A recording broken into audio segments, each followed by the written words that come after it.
after 15 minutes it will be afternoon, so good morning everyone once again. I want to know about the audience, like how many of you are from startups? Okay. So let's start from corporates, right? Okay, great. So it's a good audience to start with. So, okay, I want to know like how many of you know about the SaaS business? Okay. Okay, good. And how many of you know about the product market fit?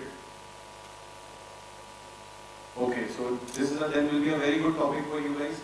Your literacy rate will go higher after this session, I can assure you. So I will start with one of the first of all, GTM, thank you so much for bringing the ladies here. Women are the power in the ecosystem, and let's start with the ladies here. And I would like to ask before that, like we know that like there are Tier 1 cities, Tier 2 cities, Tier 3 cities, Tier 4 cities. Have you heard about Tier 5? Okay, so that's Aunkita is running a company, so now you all will remember about Tier 5. Okay, so Aunkita, we will start with you. We want to know about about your company, what you are building, especially in the SaaS. As we check the audience, people are familiar about it. But how you have built up the product market fit, you have grown so much, not only in India, you are helping, you are making India famous across the globe. So over to you. Thank you, Gaurav. So that was a good interaction. Hope you guys are all having a wonderful day. So my name is Aunkita and I run a practice software company. It's Tier 5. So we build SaaS software and we also sell SaaS software in the market. So I help other entrepreneurs and business owners to automate their business with software and then free up their time so that they can actually enjoy doing the things that they really love in their life and not just burning out or getting overwhelmed when running a business, because I have gone through that phase in my own life. So we wanted to change that for other entrepreneurs and business owners. So to come to your question, product market fit, right? So if you don't know what product market fit is, it's like finding product market fit is kind of like finding a partner, like finding your life partner who understands you and then understand your unique needs. Okay, so just like your life partner would complement your strength and your weaknesses, a product reaches to its product market fit when it actually understands what the audience really needs and fills the gap in that way, fills the gap in the market by understanding the audience's needs. So when the product is actually ready to be launched, the audience is already aware of it and they want to buy and they want to spend money on it, right? So that's when you can say the product has reached the product market fit. So for us, as I said, we right now even we are actually building, developing, currently we are developing one software. So I can actually say from my experience and from last year, 7 years of running a business, we have launched, so far we have launched 28 softwares, right? And every time whenever we planned and we started planning and we started developing and all talking about it, every time we did this one thing to reach to that product market fit is understanding who are our audience and what is the pain point or the struggle that they are having that we can solve and we can present the solution in front of them. And yesterday when we were talking and he talked about fresh work, I think you're gonna bring that up. But if you know what kind of company Freshwork is, it's they also did one thing, right? They saw a problem, they saw a gap in the market, and then they just filled it up with coming up with the solution, right? So they saw the pain, so they already knew the audience is having the pain, and they wanted to solve that with their solution. So we did the same thing every time we started planning. Before even we started planning, we asked our audience. So before obviously asking our audience, you guys need to obviously build your audience. So that's another thing Preetam was talking about, storytelling and marketing. And that's one of the things that I believe is very, very, very important. Like before even you start planning, before even you do anything, start talking about it. I'm not saying that give out your ideas or present your ideas in front of the market, but start talking about it. Start sharing your story. Start sharing your vision, your goal, why you are actually going to do it. Because again, no matter how good your product is, if it's not visible in front of the people, they are not going to know it. They are not going to invest into you or into your product. So you gotta start marketing, you gotta start talking about it way before you plan to validate your idea if you are a startup. Now if you have investors and you have been doing this for some time, then that's a different story. But for us, we have no investors, we didn't have any investment, so every time we have to get the money from the audience, from someone else who have paid for our products. So what we did is we talked about it. We shared our vision, why we are doing it, what kind of pain it's solving. And then we saw that, hey, people are interested. And then we started planning, then we started developing, and then came up with MVP and all that other things, which comes in with the product market fit. So yeah. That's a very great definition you have shared about the product market fit. So one example, guys, you know about BHIVE Workspace? It's a perfect example of product market fit. So the gentleman sitting here is the founding team of BHIVE Workspace. So I am also using BHIVE Workspace, so I would say it's the world's largest co-working space. And a person sitting here it's a very proud moment for all of us to be here. It's like you have achieved the product market fit very quickly in Bangalore. So I see when there are so many competitors like Regas and all were there at that time, 2 years back. And when you entered into the market, especially after the COVID, you have taken everyone out of the game. So I want to know about how you did this, how you built this brand so quickly, scaled it so quickly. People would love to know. Yeah, it's not a few-day effort. We are almost like 8.5 years old, and we are not from real estate background. We are all techies who started BHIVE in November 2014. So actually the way we started was we wanted to have an office space for our own startup. And we took a little bit bigger space and thought we'll also accommodate other companies in the same space and build a community around it. And that actually became big within a short period of 1 month. Because most of the places, including the bigger ones, they didn't have a proper toilet, proper internet, proper people to look after it, or the hospitality was not good. So we ensured that those things were taken care along with ensuring the productivity of the companies are also taken care of. And build a community and fun aspect around it. So that concept became popular and we got offers to start more places, and that's how we started building more and more places. COVID was bad. Even before COVID we went through nearly 2-3 near-death scenarios which we somehow came through it. Like we had an term sheet for an Series A which didn't happen finally. And that really hit us back. We sailed through it. Then COVID also really hit us back. We somehow sailed through it by ensuring that hearing back to our customers what they need. So that is again the product market fit, right? We tweaked our model. We gave them certain offers. We also started the franchisee business. We also started partnering with the landlords and say that, okay, you invest the money and we'll operate. We also started 2-3 other models where currently few may not be working, but at least we tried few models and that helped us to sail through. And we also took the COVID opportunity as an opportunity for the long term.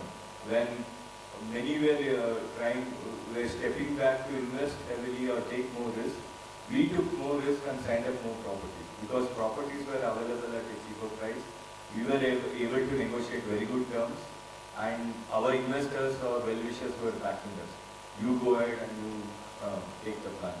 So we signed up some really great properties, and currently we have the world's largest co-working space in HSR, in Dhanuka, where you are working out of. And also we signed up the government property in BTM. So we built a 5,000 seats co-working space in the BTM bus stand, and we are maintaining the whole campus. So if you come to that property, you won't even feel that's a government property. And we have tried out multiple things. We have also started an hospitality brand by name Stone Street in last 4 months in the ground floor and mezzanine floor of the Govt property. And so we are trying out more things. Certainly we evaluate the product and the market fitment, and also we have to take measures. See, as other guests were also speaking, like the social media influencers or trade marketing are the need of the hour. But in a business like hospitality business or the restaurant business, it's a word of the mouth, right? You might spend heavily and still incur losses. But a brand like us, we have to be breaking even within a span of 2-3 months. And we should become profitable. Like, we can't be burning investors' money like Zomato and others. But overall, it's a word of mouth business, and also parallelly we have to spend on aggregators, influencers and other aspects, and still ensure that the brand is up there on the top of the mind, and it has a good recall value, and we have to try out various things. Community activities, events, some workshops, which are not being done by any other hospitality player. So we need to think ahead and ensure that even if there's a poor response initially, you should be confident based on a customer feedback that, okay, this is going to do well, which will indirectly help in brand building and increase your revenue. So that's the learning from the last 8.5 years. Yeah, and even Stone Street is again a very good example. And one more thing is there, like if you go to like BHIVE, Workspace and all those places, you will find some investors also there. So we raised, by the way, funding in your campus with 2 of the investors sitting in the next cabin. So definitely sometimes hanging out in the right place at the right time can help you. So you can find your investor market fit. That's true. Like, yeah. I think the best environment to find your soul partners or investors in an informal environment. That's why we have created places like co-working, Right. where over a cup of coffee or when you're walking around the campus, you get to meet somebody and do your pitch, not just in the elevator, but over a walk. Right. Thanks. And now I will come back to like Nisha. So what happened was when in the BHIVE Workspace and also in like when Aunkita is building a SaaS-based business, there is a thing which we require is a CFO. A person who can support as a virtual CFO services, something who can automate our tasks. And I see in a lot of these working space, there the startups are like struggling to figure it out the right virtual financial advisor for their organizations, because when we are starting an organization, it's very costly to hire some senior guys, CXOs level. But you have enabled that services for the startup ecosystem. So wanted to know like from your point of view how you did it and how you are using the AI into this thing. Thanks, Gaurav. So for everybody, I'm Nisha, Dhanuka, and yes, I'm last minute entering into the panel. My company name is QINFIN Consulting, and we are in the finance, account, and CFO outsourcing.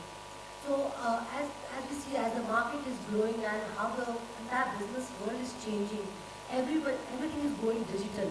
And when we speak to startups, so 80% of our clients are funded startups or startups.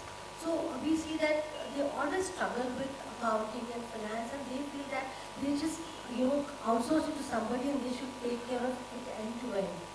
And we saw the pain point that the moment that person or suppose you hire an accountant or a chartered accountant, that person move out of the organization, there's a lot of leakage of information and documents by the time the other person comes in.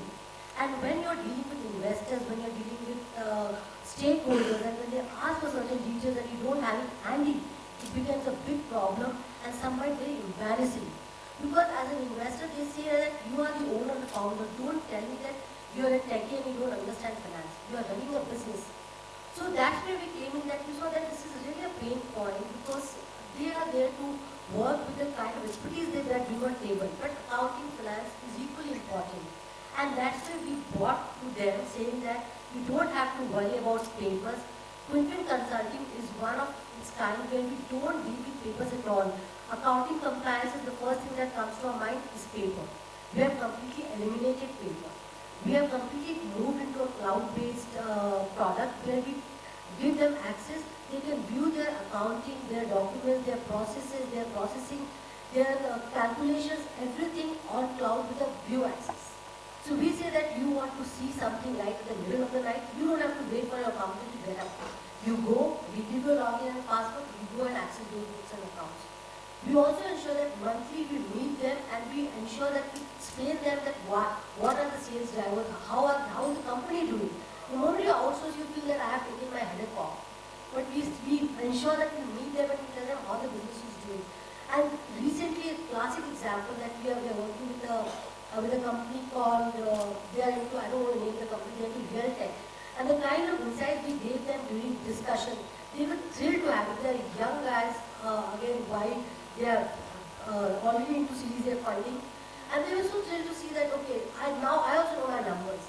So, the very concept that we are moving to digital and so should accounting, finance and compliances also should move into that zone. So that's what we bring on the table, and we say that what is artificial intelligence, we keep hearing about that. We say that anything that we can do, we do every day, we convert them into process, we convert them into machine learning, and then it becomes an artificial intelligence. So any processes that we see that we have to do it every day, we are converting into a process, and of course, ultimately we need to AI. So that's where we are trying to add value to the startup system, and that is what we see going forward, that accounting and compliances become a part of their, we want to work as not as a vendor, but as a part of their team. Thank you. Thanks. So also she is investor as well. So yeah, so which is very good to know for the audience. Yeah. So also like now we'll go to Gopinath sir. So now we have a workspace, we have to pay rent to Ravindra sir to get entered, we have to use software from Aunkita says, and we have to hire a CFO for running a company. But sir, we need money now. So as an MSME, sir, you are a deputy director there. As a startup, what are the schemes which we can benefit and we can excel our business? So good morning to all of you once again. So every business needs money. There is a service and manufacturing or even startup. For that, government is supporting through various schemes. I find many of them are not aware of this. Wherever I go, I meet sir, this many schemes are there, but it's not reaching to the people, except a few. I don't know whether it's they take it very lightly, or sometimes investors here, they have strong belief in that, rather than that government. We have schemes where we finance exclusively for manufacturing sector. And we also know when we come out with a scheme where we support the startups, this is for incubation part, where we are having it, recognize the technical institutions, and we promote the incubators who are going to have a new idea of all these things, and we select that ideas, these two ideas are host institution like a technical organizations, and to 1 crore you can fund as a grant. That can be transferred. So we select two ideas for the colleges. At least last first hackathon and the second hackathon, where we did almost 1,500 plus ideas to across Karnataka, around 10 to 15 colleges were selected. The 27 ideas were selected. So now the process is going on. Once they select the two ideas, and the host institution will get the invoice of the business up to 1 crore as a grant. And even for startups, of selecting 5 test startups will select, and up to 1 crore will go to grant, etc. That is one way where we are helping the startups. And apart from that, if the project is good, a very good in the business plan and business plan with a good recovery, planning fund recovery, and government, banks also can fund it through our SME schemes. And then we have almost many of the startups, they are contributing to our business schemes. So they are fund from the SME schemes like Startup India or Stand Up India schemes. So and even also small projects, there are also things funded on the project like so these are all the areas where we are trying to compete with skills. And apart from that, the marketing is also very important because marketing, we are talking about the digital marketing. Digital, I say, is a quick marketing. Instead of digital, you can say quick. So what do you expect from the digital marketing? Only thing is, from the traditional to digital is pretty much quick. What quick is important. So you're getting everything with plus of advantage. You can just get everything. So like that, so there also we are trying to help the entrepreneurs through digital model. Of course, our goes to the schemes and benefits of reaching to the entrepreneurs through the digital. So we are transferring that also to the digital. And these are the things which we are taking us to the MSMEs. Yeah, this. Back to you later on in this about the top schemes as well. So now we guys have the money with our in bank account through Gopinath sir. So now we have to travel, and then comes the gentleman Rohit. He provided travel experience, and so now we have everything in our life, Rohit. We want to experience. So how you are building this experience journey in travel? Because I was meeting a guy, Sonu Gupta. I think he's there in from Coders Brain. So he used to provide the contractual software resources. So he was telling me about the experience.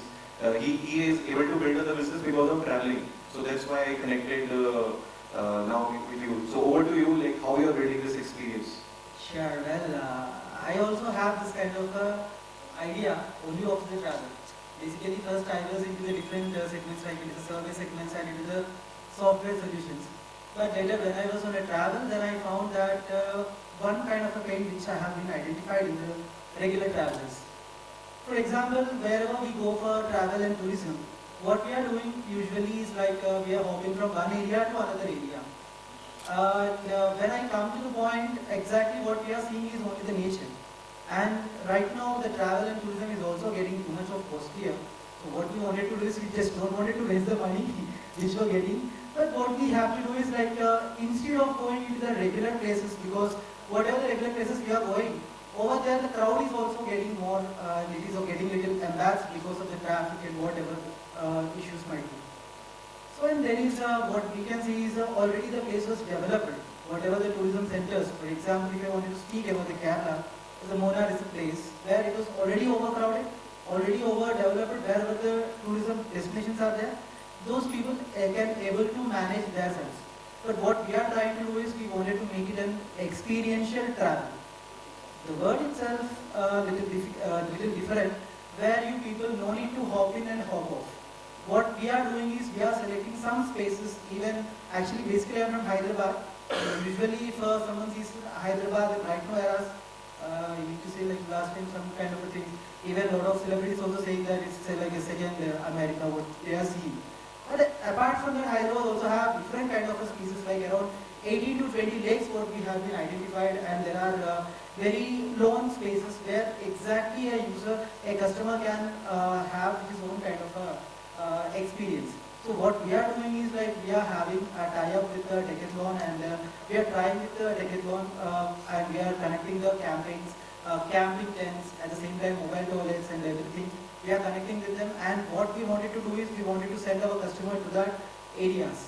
Instead of going some other area to check for the nature, we wanted to go over there and we wanted to provide all kind of experiences, like for example, if it is any rural kind of a thing, we also wanted to engage our customer into the farming classes, or if he is interested any other activities from the rural segment. Like there are a lot of things from our villages also. So if he is interested into doing it, so we are also providing that kind of experiences to the customer, where it will give a diversified travel experience, because there no need to travel much more. He can simply stay there and he can get all these experiences. At the same time, his cost of travel will also come down, and moreover, it will also be beneficial for the India by developing different segments. Like even it might be the villages. Once the footfall of the customers travel into the more and more villages, Right now, as you can see, like India is having the most young population.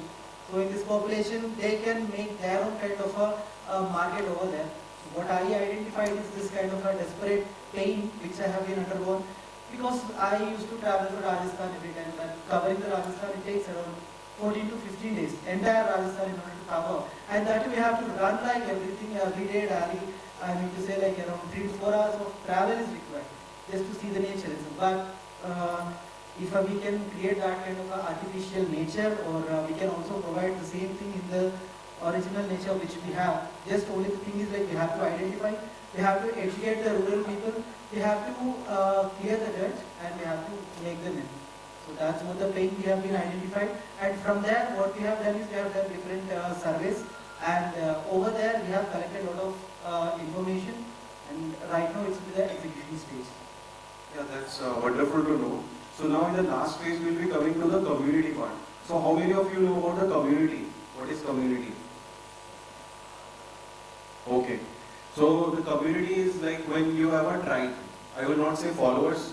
Like followers are something they will be having. They might go away when they are not resonating with you. But tribe is something where you will connect it with them. Whether whatever you are creating, like Ratan Tata has created his tribe. We trust. We go to the market and we purchase it because it's coming from Ratan Tata brand. So this is what the community is all about. So in community, we will be coming in the product market fit, how the metrics are associated with the community and how the community can be evolved. Like BHIVE Workspace, I will start with that. So sir, you used to host like lot of event for startups, and also like lot of things happen, just like GTF and partnered with them.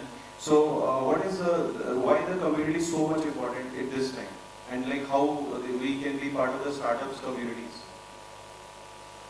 Yeah, it depends on the business, right? Like, just to give an example, even in your family, you have a small community, a group of your own friends and relatives whom you meet regularly over festivals or special occasions, or you travel together. That's a small community where you live and party together, right?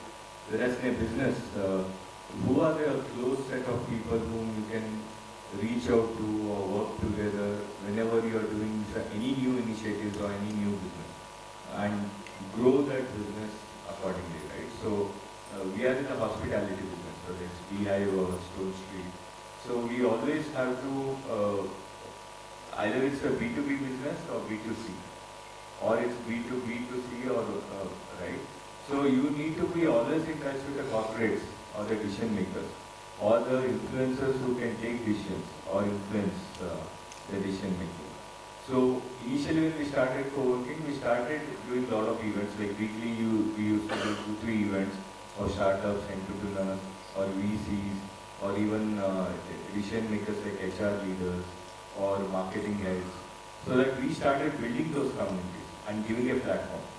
So when I say giving a platform, organizing these kind of events, where people can come together, discuss various topics, learn from others, and also network. See, currently in the business world, it's all about networking and helping others, and also trying to reach to the right destination with the help of everyone, right? With the use of technology, with the help of your connections, or with the help of the money or your idea, execution, everything, right? But the key aspect is community. For money, you might need a CFO. For technology, you need a partner who develops the technology. And you also need the regulatory support, statutory support, the VC support. And you also need to travel everywhere whenever required, right? So here only you have built a community, right? So tomorrow if I want to travel, I'll reach out to him. If I need a small thing to be developed, I'll reach out to Aunkita. If I need anything, any MSME, somebody asks me about a query, how to raise a crore for my 6-month-old baby, I'll reach out to sir, right? So here itself we are building a community, and you need to connect the dots, right? Now tomorrow if somebody comes and asks, hey, I want to build something, can you help me in this? Then we should put in together 4-5 people, because you are not an expert in everything, right? So you can guide him in certain things and connect them to 4-5 other set of experts who can also guide him in other things. So that is where maybe his first company might be successful or not successful. The chances of failures are more, right? but in his second or third attempt he might be successful. So just to give examples, right? People who have been working with us as customers or event managers from early days, now they are in almost in top positions, right? So it's way more easier to reach out to them, ask for an help or ask for suggestions or mentorship.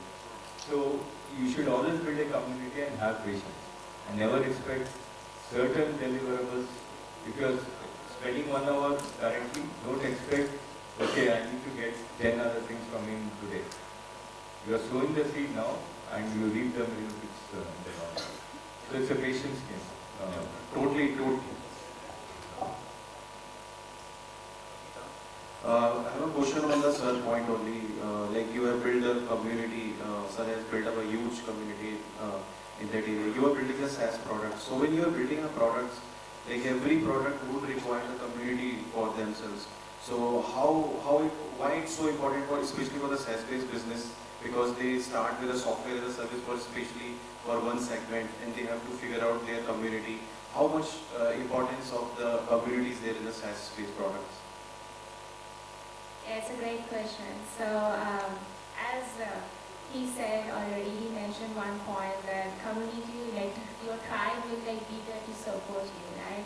So followers are there for, okay, they like your comment, they like your post, they comment on your post, but your tribe, if you have built a tribe, they will support you and they will also invest into you. So I believe it's a very important factor, especially these days where almost every one of us are, leveraging the social media, online marketing, digital marketing, right? So, like, again, I'll give you a real life example. As I mentioned that we are literally building a software right now. So we are into development phase, right? So this is 2023 and we just did a soft launch in 2023 January. But we started talking about and marketing about it from 2022 January. We didn't even plan the software. We didn't even know what we were going to do. But we had a goal, we had a vision, sure. But we started talking about it, right? Now, as because for the last couple of years, we have been successfully able to build a tribe where the tribe trusts us and they, they would literally invest into you. So whenever we came up with the idea, like, hey, this is what we are building, we don't know yet, like, what's the roadmap and all, but this is the goal, this is the vision, this is how it's gonna solve your pain and struggle that you're having. And they started, from that moment, like 2022 January, they have been investing, they have been paying monthly fees just to be a part of that software development process.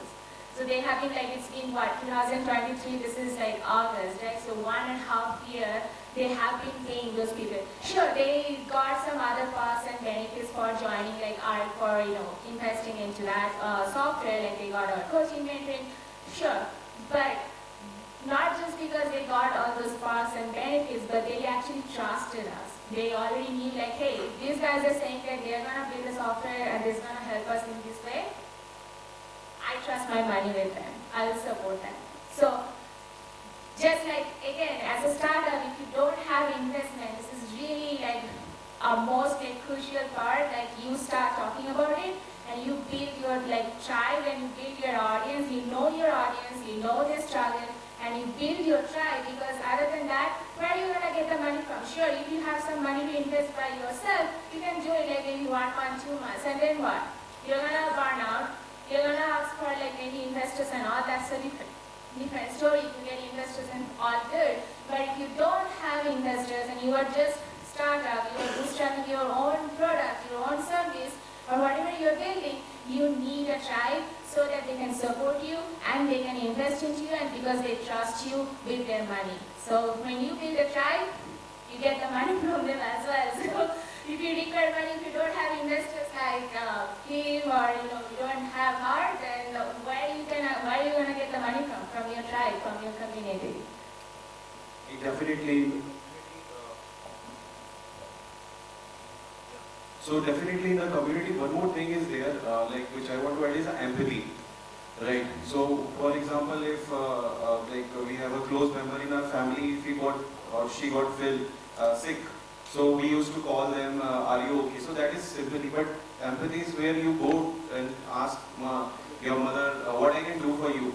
So this is what the community is about. It's much bigger than sympathy, wherein the people are helping directly, but not saying you do this and this. They are involving with the right connections, with the right mentors, with the right investors. So definitely the empathy is a very key part. So sir, in MSMEs, especially because we are very scared of the government when we are interacting with them. So how it's that the barrier can be like abolished? I would say in most of the people feel that like we are interacting with the government, because I know there are so many initiatives. I am the part of a startup India and I am using so many initiatives, but people are still very scared interacting with the government and being the part of their community. So what MSME and all are doing to connect and make us comfortable. So one thing, our government is also doing a lot of changes. The transformation is going on. Earlier we were all dependent on so many documents, any registration of the company, all these things were happening. Now it has been digitalized with the concept of ease of doing business. Now you take any example, where we used to register this MSMEs or any startups. Startup that part takes care by the Ministry of Commerce and Industries. For MSME we have done the Indian registration is small, where then you can register on your own from any corner of the country or any place, any time, with your Aadhaar number. So registration is very simple. Then it was difficult. Now that small example will do these things, even online application. For example, when you want to apply for loan, online PSD 59 minutes loan, up to 2 crores is eligible.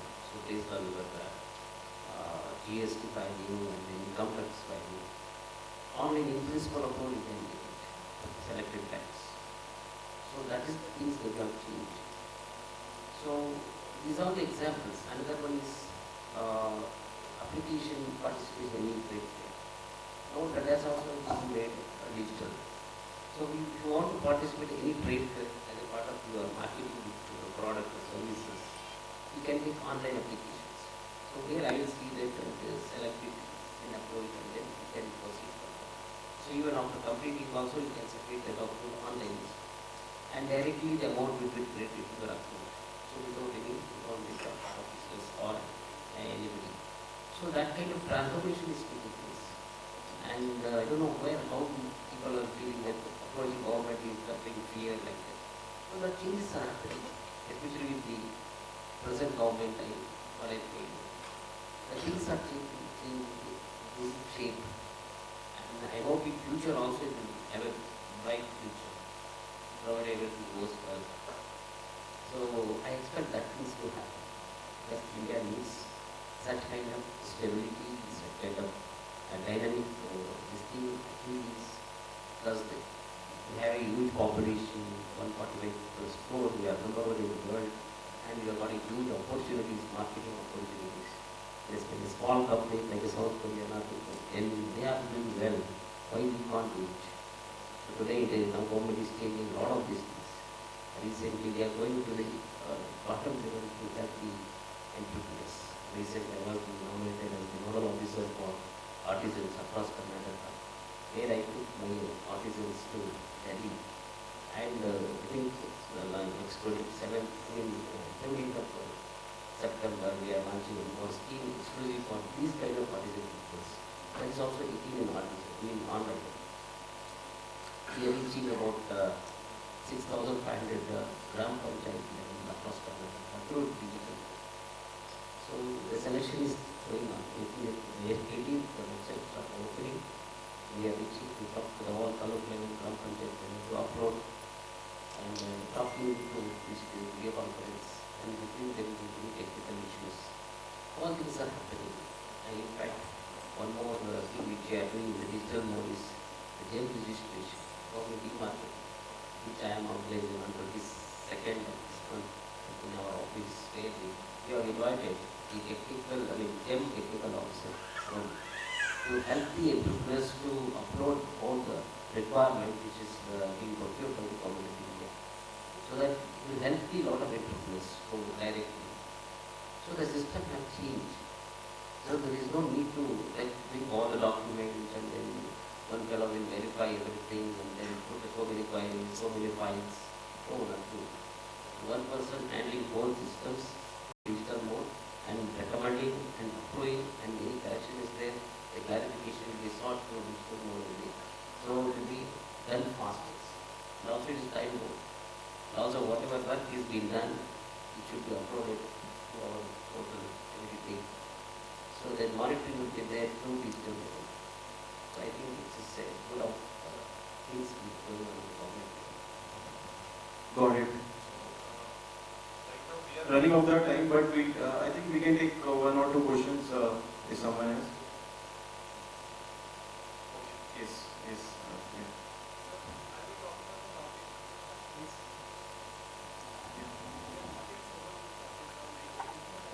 Okay. So basically, sir, is a point that he wanted to know light on the AI part from everyone in their domain respectively, that on the topic of impact of the AI is in each of industries. So I would like everyone to add some point, one point each. Yeah. Impact of AI. Yeah.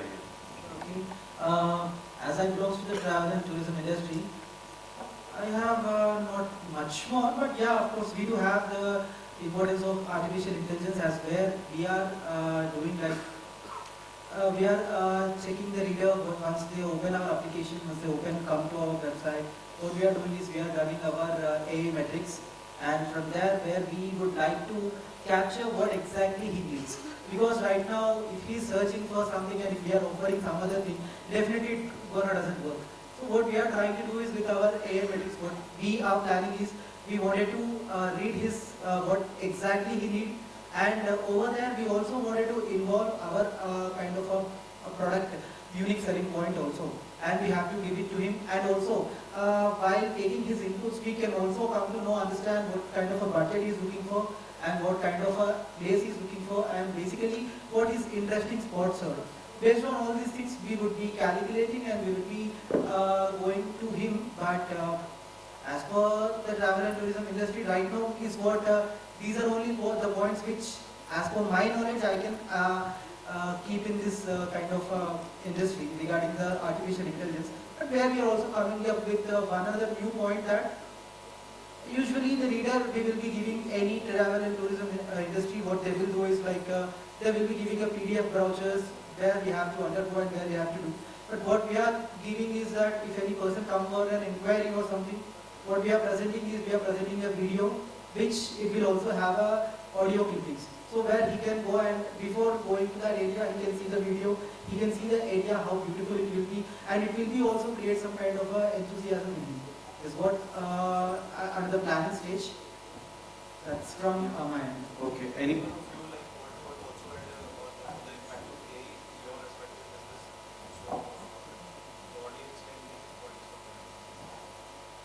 Currently, we are using AI in a lot of marketing related activities. We have cut down on our marketing manpower, which is one or two people. We are able to do a lot of content marketing, a lot of ads marketing, a lot of even content creation like the posters and all.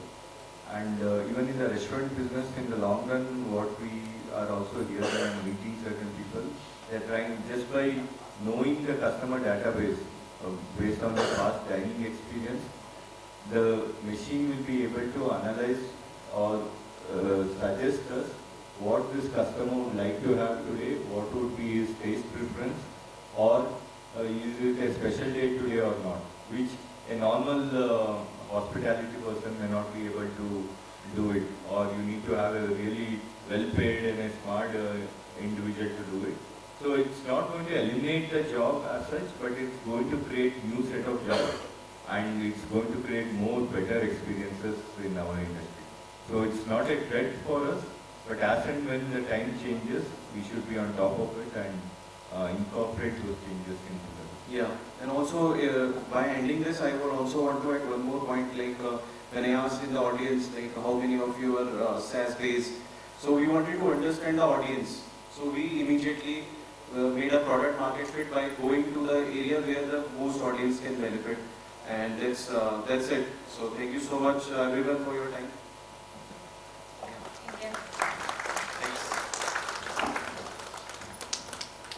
Thank you very much. It was a very highly informative, ladies and gentlemen. To do the honors, I request Mallikarjun Vidyavadi, retired IAS officer, and Professor Dr. P.K. Rajput, sir, former Senior Vice President, Canada Farms Limited. So please to join us. And ladies and gentlemen, this was a highly informative, and of course we was really thinking why time got just over. So well, due to the short of time, and we are just going to wind up our panel, but long way to go and lot of discussions to go, ladies and gentlemen. Put your hands together for CA Nisha Dhanuka, co-founder, QINFIN Consulting Private Limited, and Mr. R. Gopinath Rao, IEDS Deputy Director, MSME Government of India. Aunkita Nandi, co-founder, Managing Director, Tier 5 Technology Solutions Private Limited, and Mr. Ravindra MK, founding team, BHIVE, Workspace, and Gaurav Sharma, founder and CEO of Flexi, Analyst, ladies and gentlemen, and Rohit, Kumar, Daroori, Director of Vihari Trips Private Limited. A big round of applause to our panel, ladies and gentlemen.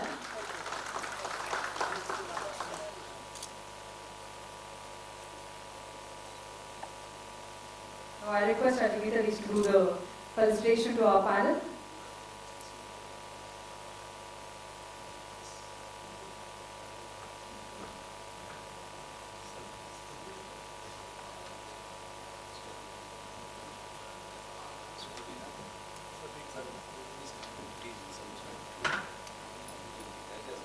Thank you, sir. Thanks for your valuable insights. And as we say, like, every word has a lot of experience. So that matters a lot. Thank you very much, sir.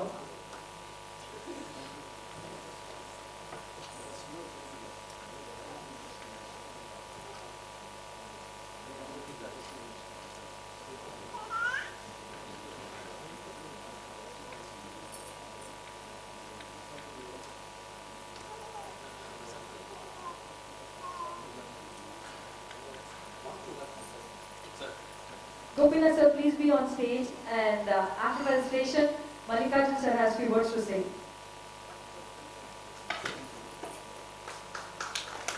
Thank you, Nisha, Dhanuka, thank you very much.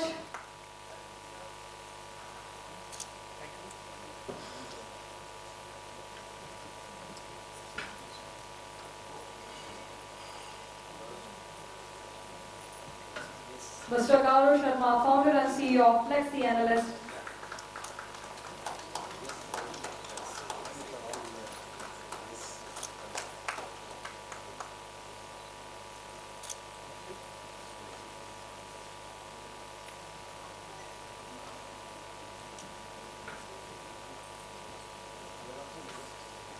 Mr. Rohit Kumar Daroori, Director, Vihari Trips Private Limited.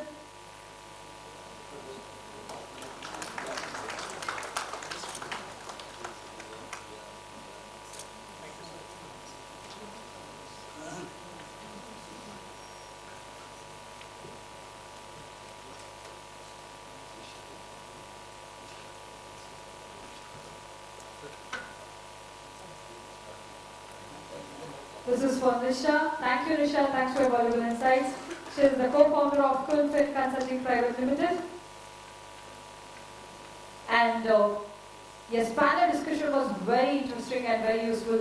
I got to know that Mallikarjun sir, you have a few words to say. Mr. Ravindra? For Mr. Ravindra, sir?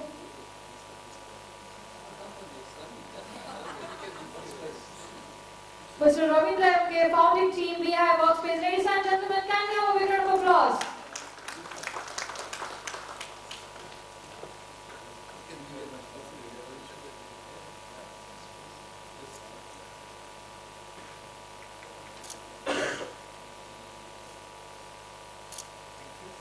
Thank you, so.